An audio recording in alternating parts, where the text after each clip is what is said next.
haddaba gudoomiyaha raad ee mucaaradka Djibouti Cabdiraxmaan Maxamed Geele oo TX loo yaqaan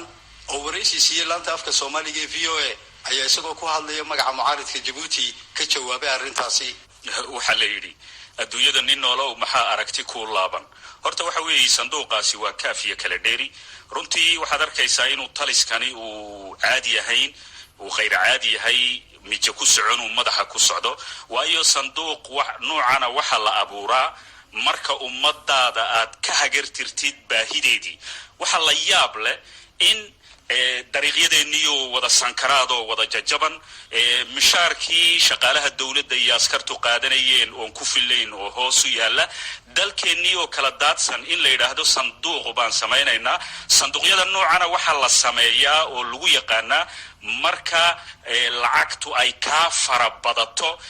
meelaad kala geysa aad weydo ayaa sanduuqan lagu ridaa kadib markii ummadaada aad ka baahi tirtay laakiin ummadaadii oo dhibban dariiqyadaadii oo dhibban dalkaagii iyo dalkaagii oo ay tiifi ku taalo inaad tidhaahdid lacagtii baa iga farabadatay oo sanduuq baan sameynayaayo weliba waan qaadayaayo dal shisheeye ayaan geynayaayo dad shisheeye ayaa maamulaya waxaan ognahay in maamulka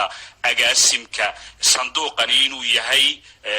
niman shisheeye inay yihiin degana dalka Senegal waa nasiib darro waana kaafiya kala dheeri gudoomiye laakiin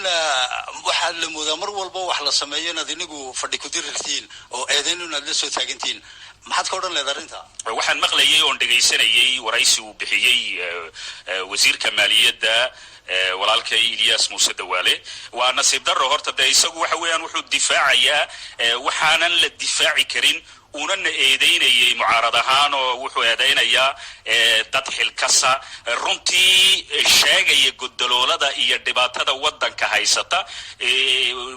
kulli aanu ma dhaleelayo wax dhiba ama shakhsiyadiisa ama